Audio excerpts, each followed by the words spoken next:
Madame, Monsieur, bonjour. Les titres de cette édition. Le code de bonne conduite signé par les parties prenantes aux élections du 22 novembre prochain est respecté. Le Conseil supérieur de la communication relève tout de même quelques écarts de conduite, surtout dans les émissions radio-télévisées. Le point à suivre dans cette édition.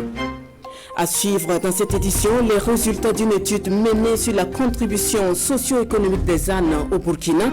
L'importance de ces animaux n'est plus à démontrer, cependant, ils sont victimes de commerce illicite et d'actes de cruauté de tout genre. À suivre également dans cette édition, duel serré tendu entre Donald Trump et Joe Biden, alors qu'il ne reste que quelques États pour faire pencher la balance entre les deux candidats. Le candidat démocrate remporte pour le moment avec 238 grands électeurs contre 213 pour le républicain. Bienvenue à tous. Un bilan à 5 jours de l'ouverture de la campagne électorale au Burkina. Le Conseil supérieur de la communication salue le respect du code de bonne conduite signé entre les parties prenantes. Mais comme vous allez le voir, certains candidats s'y conforment difficilement, surtout lors des émissions radio-télévisées. Kwale Nebié et Mouni Soubega pour le compte-rendu.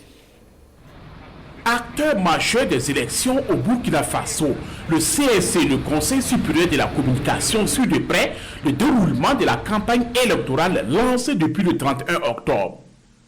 Pour le moment, tout se passe comme prévu. Nous avons 5 équipes qui ont été mises en place, dont 3 qui sont consacrées aux médias, aux 3 médias publics avec lesquels nous travaillons, c'est-à-dire la RTB Radio, la RTB Télé et puis Sidoya. Donc ces équipes-là reçoivent les candidats aux élections pour réaliser leurs émissions et voir avec la télévision nationale pour la diffusion. Jusqu'à ce jour, vraiment les choses se passent assez bien. En matière de respect du pacte de bonne conduite, le CSE salue tous les acteurs politiques qui tiennent pour le moment des discours apaisés. Je dois dire que dans l'ensemble, leur discours est assez apaisé et nous nous en réjouissons. On pense que la démarche pour signer avec eux le pacte de bonne conduite a un certain effet à ce niveau-là. En tout cas, les messages que nous recevons ou que nous réalisons avec eux sont des messages vraiment apaisés. Au plan médiatique, le CSC met le bouchon double avec des émissions radio-diffusion télévisées et des pages spéciales à Sidoya pour permettre une large diffusion des programmes des candidats. Et pour le moment, l'institution ne souligne aucune difficulté majeure. Dans cette période de campagne, nous veillons à ce qu'au niveau de la presse de façon générale, pour la presse publique, nous assurons l'égal accès des candidats à ces 3 médias-là. Mais pour la presse de façon générale, c'est-à-dire la presse publique et la presse privée, tous les médias y compris, nous veillons à ce qu'il y ait un traitement équitable vis-à-vis des différents candidats. Cependant, de nombreux partis politiques brillent encore par leur absence dans les différentes émissions du CSC, d'où l'interpellation du vice-président de l'institution. Il y a à ce jour des partis qui ne sont pas au rendez-vous. Et nous voulons utiliser ce cadre-là encore pour les exhorter à venir utiliser ces cadres-là, à utiliser le programme pour savoir quand est-ce qu'ils passent, afin qu'ils puissent véhiculer leur message auprès du public. Je pense que c'est un droit fondamental pour le citoyen qui va aller voter, de savoir quel est le contenu des propositions que les candidats leur offrent. Ne pas leur permettre de connaître cela, ça fera que les citoyens ne vont pas pouvoir voter en toute connaissance de cause. Des élections apaisées sur le souhait du Conseil supérieur de la communication. Pour cela, il invite tous les différents candidats à poursuivre la campagne électorale dans le strict respect du pacte de bonne conduite. Et le balain citoyen qui interpelle les dirigeants sur la problématique des inégalités liées à l'offre de sécurité publique. Quoi de plus logique que de donner de la voix en cette période électorale? Les membres de ce mouvement étaient à Kaya où ils ont animé une conférence liée à l'offre de sécurité publique. Amadou Ouedraogo et Jacques Ouedraogo. Une conférence sur les inégalités liées à l'offre de sécurité publique. Elle s'inscrit dans le cadre de la campagne à agir contre les inégalités au Burkina Faso. Le balai citoyen veut, à travers cette conférence publique, sensibiliser les populations sur cette inégalité et interpeller les dirigeants à se pencher sur ces problèmes, surtout en cette campagne électorale. À travers le pays, on ne bénéficie pas du même maillage territorial en termes de sécurité. Donc la communication nous a révélé que plus on est en milieu urbain, plus le maillage sécuritaire est assez consistant par rapport aux périphéries. Donc, il s'agit de mettre ça en exergue et de discuter avec les participants et surtout parce qu'on avait des représentants des partis politiques et puis des candidats à la présidentielle et surtout les inviter à tenir compte de cette inégalité liée à l'offre de sécurité publique pour les inscrire dans leur programme. Cette conférence publique vient à point nommé, surtout dans une région en proie à l'insécurité. Et les populations du centre-nord espèrent que les inégalités liées à l'offre de sécurité publique seront prises en compte par les différents prétendants à la magistrature suprême. Toute chose qui contribuera à lutter efficacement contre le terrorisme dans la région. Et en parlant de sécurité, eux ont 3 jours pour harmoniser leur point de vue dans la prise en charge des déplacés internes. Associations et membres du Clutter Protection sont à l'occasion à Waiguya. Il s'agit d'aboutir à une meilleure coordination des actions sur le terrain pour une bonne prise en charge des déplacés internes. Constantin Ouedraogo et Moussaki pour le reportage. Fatimata Ouermi, une déplacée interne. Cela fait environ 2 mois qu'elle a quitté sur ce site. Elle dit vivre en location avec ses enfants dans le même outil de Tapsin. Aujourd'hui, elle revient sur le même site, dans l'espoir de bénéficier d'une prise en charge. Je suis venue ici pour des examens de santé. Vraiment, je n'ai rien. Même la maison louée n'est pas en bon état. Salmata Bari a quitté BAN depuis janvier 2020. Elle fait partie des personnes déplacées vivant sur ce site de Waiguya. J'ai 5 enfants. Les 2 enfants là étaient malades dans les 2 jours. Je suis parti à l'hôpital à Bino. On a pris 7 500 pour moi. Les acteurs de prise en charge de ces déplacés internes parlent ici d'harmonisation des efforts sur le terrain. Autorités administratives, responsables d'associations et partenaires techniques et financiers s'approprient des outils de protection des déplacés internes. Il était important d'avoir un tel atelier de renforcement de capacité pour s'assurer que tous les acteurs de protection et tous les acteurs qui interviennent dans la protection et la gestion des personnes déplacées internes au niveau de la région du Nord puissent parler le même langage afin de répondre aux différents besoins des personnes déplacées qui sont dans la région. La rencontre de Waiguya est l'initiative de Cluster Protection et de l'Agence des Nations Unies pour les réfugiés. Elle se veut un cadre de partage d'expériences, donc de renforcement des capacités pour une meilleure protection et gestion des déplacés internes au Burkina Faso. En titre, je vous le disais, l'âne, un animal combien important dans la vie des communautés, surtout en milieu rural, est victime de commerce illicite et de tout type d'actes de cruauté. C'est du moins ce que relève une étude pilotée par Brook Africa de l'Ouest, l'INADES et APIL Burkina. Les résultats de l'étude sont présentés au cours d'un atelier suivi par Bernard Kombelem et Sanoua Christine Koulibaly. L'âne, une espèce menacée au Burkina Faso. On se souvient encore de ces images. Pourtant, la place de cette équidé n'est plus à démontrer. Labour, transport, l'âne est taillable et corvéable à merci. Sa disparition portera à coup sûr un coup dur à l'économie, surtout en milieu rural. La traction hippomobile rapporte des revenus journaliers qui tournent aux alentours de 3 000 francs CFA pour les personnes qui s'adonnent à ce type de transport. Les enquêtes au niveau des ménages ruraux ont révélé que l'absence de traction asine aurait un impact significatif sur la production de mil et de sorgho. Le lien entre les 2 études, c'est que si le commerce se produit et que les animaux sont perdus, il y aura justement ces pertes sur l'agriculture, sur la sécurité alimentaire et sur l'essentiel des revenus des ménages. Ces chiffres émanent de 2 études. L'une sur la contribution économique et sociale des ânes et l'autre sur le commerce illicite de ces derniers.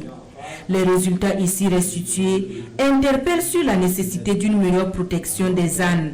C'est une occasion d'avoir des données assez fiables pour pouvoir permettre à ce que, au niveau du ministère, des documents soient pris, à savoir les textes de loi, pour permettre à ce qu'on puisse vraiment travailler de façon efficace pour préserver cette espèce qui est en voie de disparition.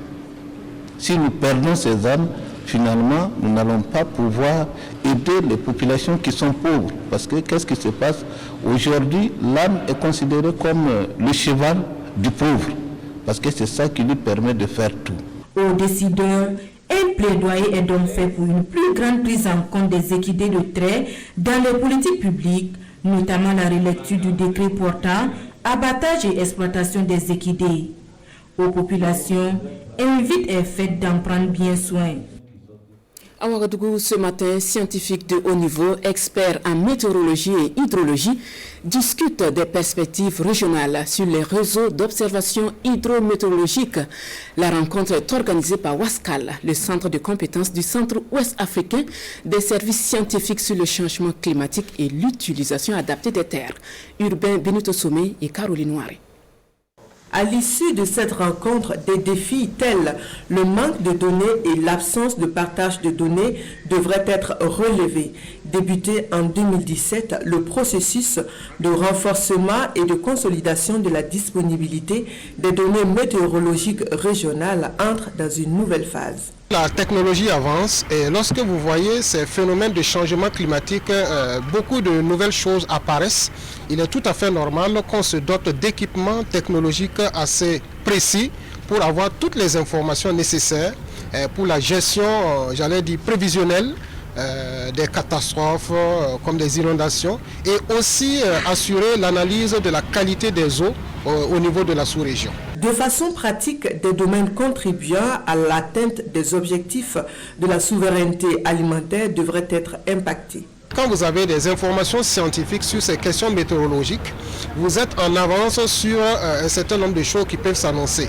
Aujourd'hui, nos producteurs ou nos agriculteurs ont besoin de connaître des prévisions climatiques afin d'adapter bien sûr l'exploitation agricole à ce qui va se passer. Ces appareils pourront vraiment bien nous aider dans la prévision et afin de rentabiliser au maximum toutes nos productions agricoles et même l'utilisation bien sûr de tous ces bassins, que ce soit les bassins du Niger, bassins de la Volta, en termes d'exploitation, j'allais dire, hydraulique. La feuille de route pour l'envoi et l'installation des stations météorologiques automatiques est déjà discutée. Tous les 11 pays membres de l'organisation intergouvernementale WASCAL, dont le Burkina, devraient en bénéficier. Le club Sahel Verdure veut un Sahel vert et il multiplie à cet effet les plantations d'arbres à travers la ville de Dori. Ce 31 octobre, le club a organisé une marche dénommée Marche verte, suivie d'une séance de plantation d'arbres avec les élèves. De Dori, le reportage de Albert Nébier et Pinedignano. À travers ces bosquets témoins, le club Sahel Verdure estime que rien n'est impossible. On peut verdir le Sahel en plantant des arbres. La marche verte, c'est pour que les enfants, ça puisse marquer l'esprit de façon éducative, de façon concrète, qu'ils viennent avec nous, prendre des plantes et marcher avec les plantes. C'est un message et venir le planter avec notre slogan qui est une plante, une vie, beaucoup de bien. Cette deuxième édition, selon les organisateurs, c'est de cadre d'interpeller les Sahéliens à se mobiliser pour la cause de l'environnement, d'où la création des bosquets dans les écoles. Cela montre déjà en tout cas l'accompagnement des autorités à l'initiative qui est très louable. Et le milieu choisi étant le milieu scolaire, l'entretien ne va pas manquer au plan, et ce qui veut dire que nous allons revenir trouver en tout cas de très bons plans en bon état ici dans quelques années. Qu'ils aient le courage de continuer l'initiative de l'association et aussi à leur tour, ils n'ont qu'à passer l'information, sensibiliser les gens dans la plantation d'arbres, dans les bosquets. Le club Sahel Verdure, une plante, une vie, beaucoup de biens, une force morale qui change le comportement pour un environnement sain. L'approche genre, un sujet toujours d'actualité. Et le réseau des journalistes et communicateurs pour la promotion du genre, en collaboration avec le projet Nertamba, insiste, il faut tenir compte du genre dans le traitement de l'information. C'est pourquoi ils ont convié à Koudgou des journalistes pour échanger sur la communication et le genre. Salissa Sanfo. Des scènes d'inégalité caricaturées et présentées ici aux journalistes. Une invite du réseau des journalistes et communicateurs pour la promotion du genre à prendre conscience de cette réalité et à l'intégrer dans le traitement de l'information. Le réseau étant convaincu qu'avec l'apport des hommes de médias, les choses peuvent changer. L'intérêt de cette formation pour les journalistes, c'est vraiment de mieux les outiller. Il faut que les journalistes apprennent déjà le concept de genre. Alors, ce qui va leur permettre de mieux mener leur mission. Et c'est le projet Mère Tamba, engagé dans la même voie, celle de la promotion du genre dans toutes les activités, qui accompagne le réseau des journalistes et communicateurs pour la promotion du genre dans cette activité d'apprendre pour comprendre. Nous avons décidé d'accompagner le réseau des journalistes et communicateurs pour la promotion du genre, mettant l'accent sur la prise en compte du genre. Le FIDA, c'est un partenaire qui intervient au profit des populations rurales pauvres, vulnérables, et qui ont une certaine disparité ou inégalité en termes de traitement ou de prise en compte dans la mise en œuvre des projets. 3 jours de travaux ont suffi pour lever le voile. J'ai retenu qu'on a encore du chemin à faire. J'ai retenu que le travail pour changer un peu le paradigme vient de nous en tant que femmes, mais aussi en tant que communicateurs. Convaincus que c'est main dans la main que les choses peuvent changer pour plus d'équité, le projet Mère Tamba a pris l'engagement de toujours accompagner le réseau des journalistes et communicateurs pour la promotion du genre dans toutes ses activités. 7 femmes chefs d'entreprise sont présentées à la presse et au public à Ouagadougou. Elles sont bénéficiaires d'un appui du Centre d'expertise et d'incubation. ACRI est un centre qui se donne pour mission d'accompagner les femmes et les jeunes dans une autre façon d'entreprendre. Gérard Sommet et Isia Kanana. Les bénéficiaires de l'accompagnement du Centre d'expertise et d'incubation ACRI exercent dans les domaines de l'agroalimentaire, de l'artisanat, de la mode, de la communication digitale et du cosmétique. Ces promotrices veulent à travers leur entreprise faire valoir les produits locaux. Ce qui m'a motivée, c'est la volonté de faire connaître nos produits du terroir, nos ressources naturelles qui ne sont pas valorisées et paradoxalement qui sont mises en valeur au niveau international. Et ce sont des produits qui sont très peu connus parce qu'il manque de la communication autour de cela. Les différents produits du terroir qu'on peut trouver ici, notamment on a l'huile de baobab, l'huile de balanites, on a l'huile de marula, on a l'huile de moringa et plein d'autres huiles et d'autres beurres que moi personnellement, avant que je me lance, je ne savais pas que ça existait au Burkina. C'est à travers un appui technique relationnel en développement personnel que ACRI a parrainé ces jeunes femmes. Un accompagnement aux résultats satisfaisants selon le premier responsable. Nous sommes satisfaits parce que le modèle que nous employons est un modèle innovant. C'est un modèle qui n'est pas classique, qui allie à la fois la pratique et la théorie.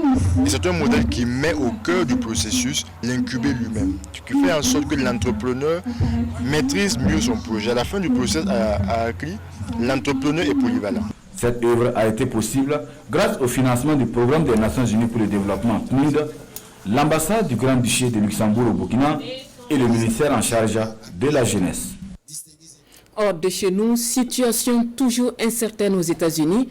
Pour le moment, les résultats placent Joe Biden en tête avec 238 grands électeurs contre 213 pour Donald Trump. Une situation qui peut pencher en faveur du candidat républicain puisqu'au moins 7 États sont toujours en jeu.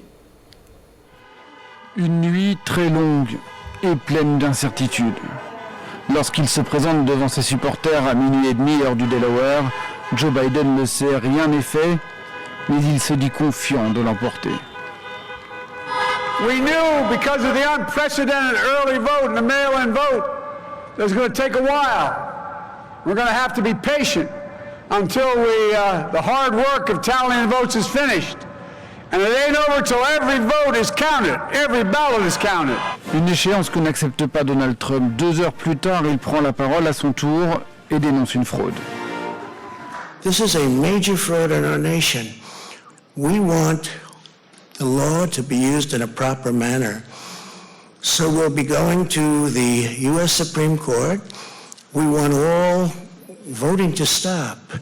We don't want them to find any ballots at 4 o'clock in the morning and add them to the list, okay? It's a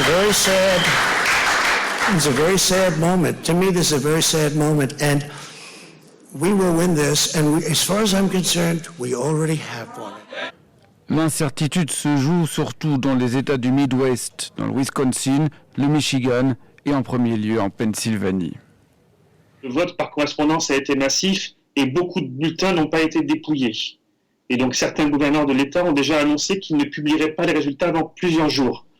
À partir de là, c'est l'enclenchement du scénario catastrophe. Il est évident que le camp qui va perdre aura l'impression qu'on lui a volé l'élection. Si Trump perd en Pennsylvanie, par exemple, alors qu'il est largement en tête dans le dépouillement physique des votes, il est certain qu'il y aura des recours sur la validité des bulletins reçus, leur dépouillement, etc. Des déclarations qui ne perturbent pas les bureaux électoraux en Pennsylvanie, où les dépouillements continuent toute la nuit. Et la revue de presse pour refermer cette édition, les parutions du jour sont largement dominées par l'hommage de la nation à Charles Bila Kaboré, père du président du Faso, décédé le 27 octobre dernier. Nos confrères se sont aussi intéressés à l'élection controversée de Alassane Ouattara en Côte d'Ivoire. Revue de presse signée Isia Kanana. La nation burkinabé rend un dernier hommage à Charles Bila Kaboré. Un hommage repris en long et en large par les parutions du jour. L'ultime hommage à un exemple d'humilité titré Sidoya. En effet, décédé le 27 octobre 2020 à Ouagadougou à l'âge de 90 ans, Charles Bila Kaboré, le père du président Roch-Marc Christian Kaboré, repose désormais à Tuélé, son village natal, nous informe le journal de tous les Burkinabés. Des personnalités venues du Burkina Faso, de la Côte d'Ivoire, du Togo, du Mali, de la Guinée-Bissau, du Sénégal et des anonymes ont convergé vers la dite localité pour lui rendre l'ultime hommage, précise le journal. Des hommages l'on retiendra celui du grand chancelier Roch Compaoré, qui a rappelé dans les colonnes d'aujourd'hui au Faso l'itinéraire honorable de Charles Bila Kaboré, dont les actions ont valu plusieurs distinctions. Charles Bila Kaboré repose sur les baobabs à Tuéré, renchérit l'observateur Palga, n'en déplaise aux Samo qui voulaient le transférer à Tougan.